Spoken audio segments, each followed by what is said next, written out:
So this guy that's coming up here on stage, he did a TED Talk in October of last year, and he is a wonderful magician. I met him my first year that I came here, and he came up to me and was like, hey, can I show you a card trick? And I'm like, sure. And I'm like, oh, cool. He does some really cool card tricks.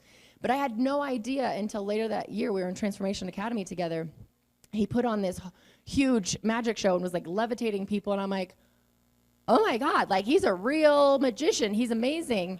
So I'm pretty sure he's going to do some magic for you tonight, but this is his TED Talk. Let's give it up for Mitch Harwood.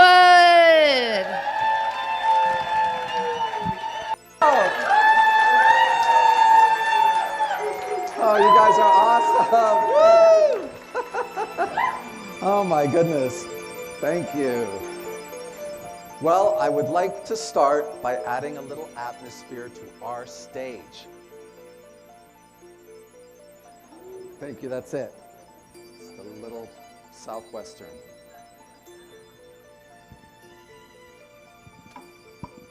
I would like to share with you a small miracle that comes all the way from the far springs of the Rocky Mountains. For the water that flows there is said to contain magic, powers. Observe. As the water flows from the pitcher into the bottle, in a never-ending stream of cold, clear, pure water.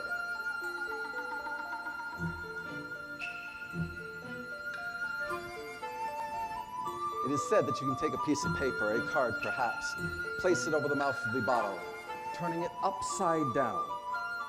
The card will stick. This is due to the cosmic energy holding it up. It's the cosmic energy that holds it up. But if you believe in magic, it becomes no longer necessary.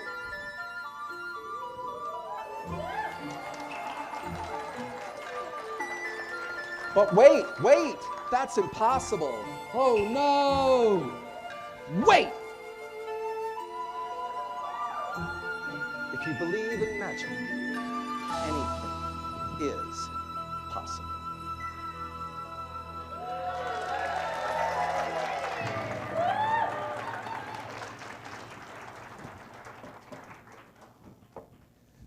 So when people ask me and they say, how did you get started in magic? I usually tell people this kind of namby-pamby answer about how my mom was a school teacher and she had a kid in her class whose uncle demonstrated magic at Jack's Joke Shop in downtown Boston.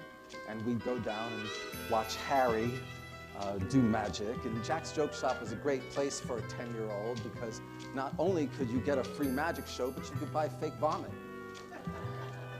Pretty much heaven for a 10-year-old, Jack's Joke Shop. So that's the answer I've been telling people, but that's not actually the true answer of how I got interested in magic. A couple of years earlier, when I was 8 years old, I was at religious school, and we had a day, meet the rabbi. And every kid in the class got a one-on-one with the rabbi. So I go into the rabbi's office and he says to me, ask me any question you want. I will answer your question. And I said, well, Rabbi, people tell me I should pray, pray for the things that I want to have happen in my life. But when I pray, it never comes true. And the rabbi says, well, you have to have faith, my son. And I said, but Rabbi, there has to be a way to increase my odds. And that's when I started looking into magic. It started out with tricks and later became something else. Now Harry, back at the joke shop, he taught me my first magic trick. It was using a piece of rope.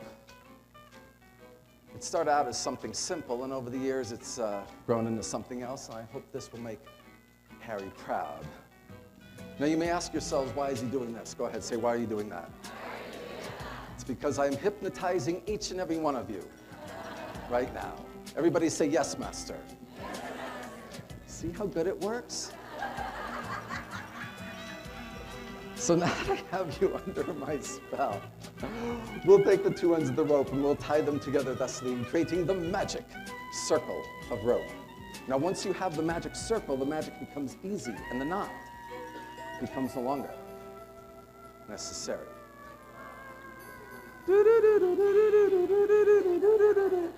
Wait, hold your applause.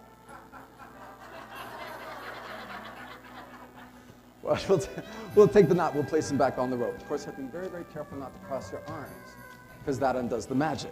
And we have to start all over again.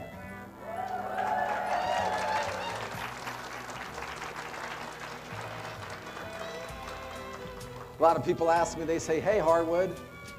Hey, Harwood. Can you do that trick again? See, I told you a lot of people ask me that. So we'll do it again by taking the two ends of the rope. This lady thinks I'm funny. So watch, we'll take the two ends of the rope again. And I'll take out my magic scissors. Do you see my magic scissors? Yes, we give the rope a cut. Giving us two pieces of rope. That's two ends upon each rope. You see, I have one. I have two. We have 3 and 4. Of course, you have to be very, very careful not to cross your arms, because that undoes the magic. And we have to start all over again.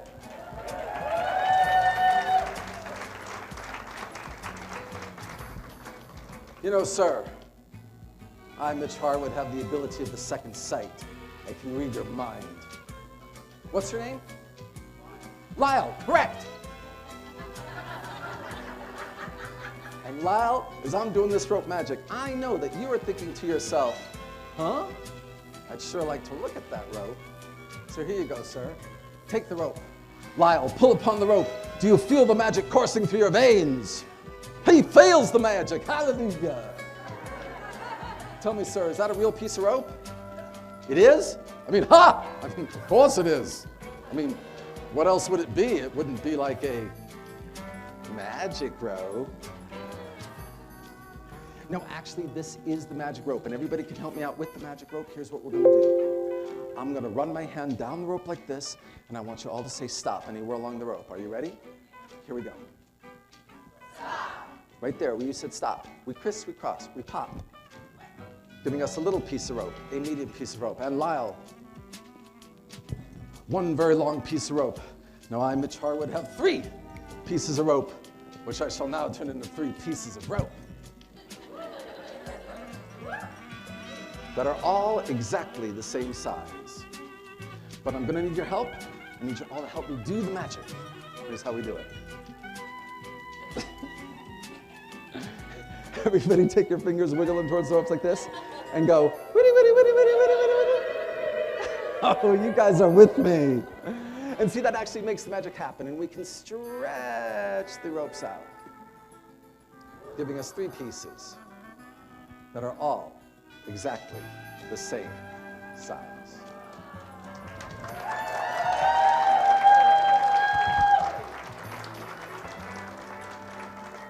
And now for my last little bit of rope magic, I'm going to do something no other magician's ever done before. I'm going to take the 3 pieces of rope and turn them into 1. Yes, 1 solid piece of rope. 3 into 1. No other magician in the entire world does this. Check it out. Abracadabra, alakazam. And there we have it. 1 solid piece of rope.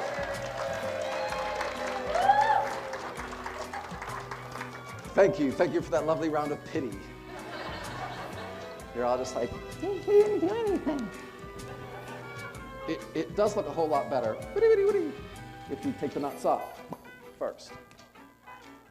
And you see, some people think that this knot down here is a what knot, and other people think it's a forget-me-not. But really, it's a knot that's not on the rope.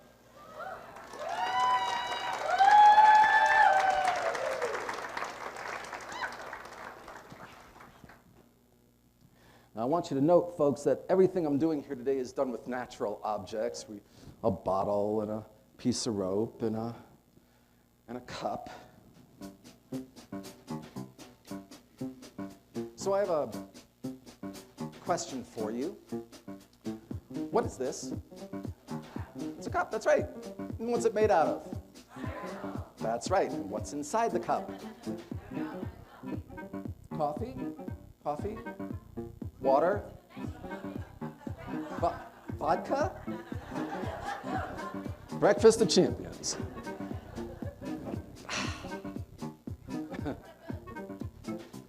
I want to tell you a little bit about reality and how we create reality in our lives. So, one of the ways we create reality in our lives is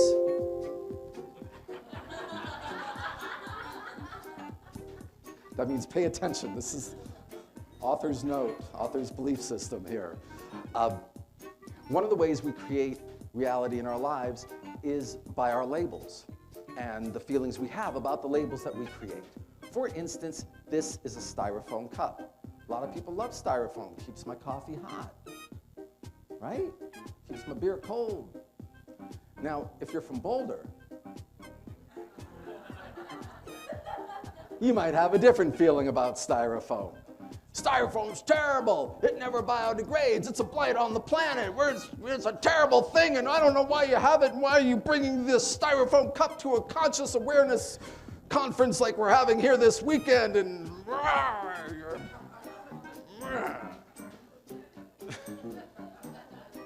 we have feelings about our labels and the way we create things.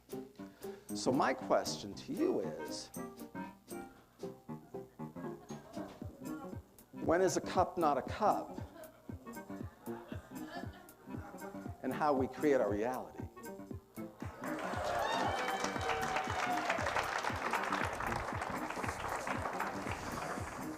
Ah, yes.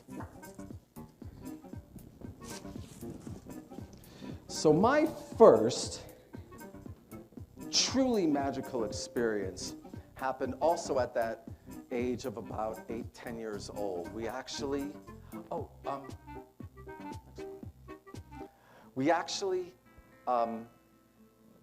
I grew up in Lexington, Massachusetts. It's an old colonial town. There are houses there that are over 300 years old. There was a house like that in my neighborhood. And inside it lived an even older woman. We never saw much of this old lady when we were playing as children, but every once in a while we'd see her peeking out at us through gossamer curtains. We told stories about her. We created labels. We had feelings about her because she obviously was a witch.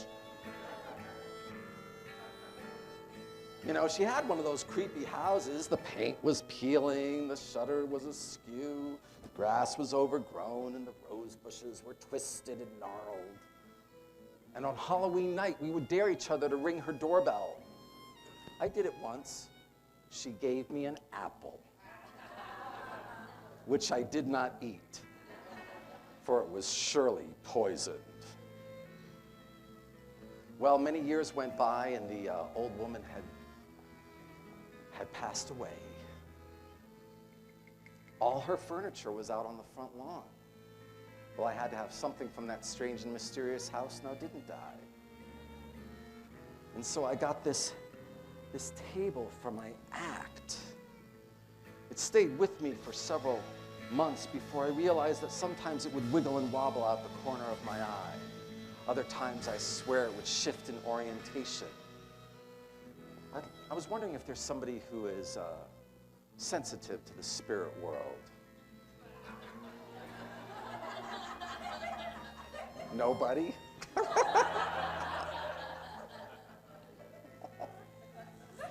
Avatar, why don't you come on up here? Here we go. Just hold on to the corners here. For you see, objects take on the places they've been and the energies of that place and the people that live there. Did you know that? Yeah.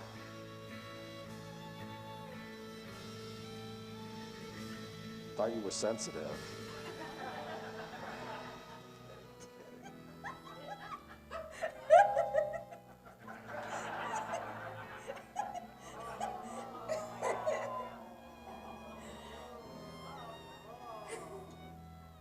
look underneath. See? Whoa, whoa, whoa, whoa, whoa, whoa, whoa, whoa. Bring it down, bring it down.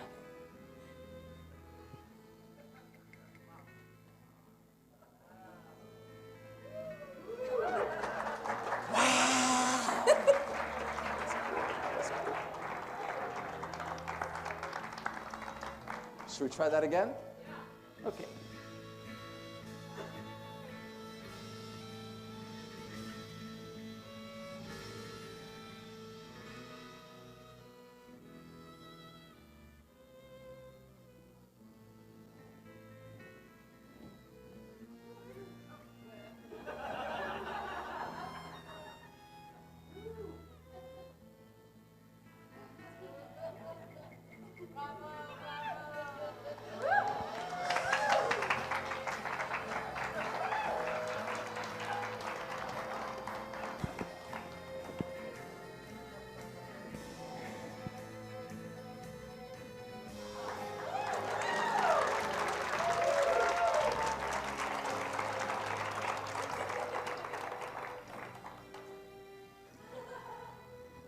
So folks,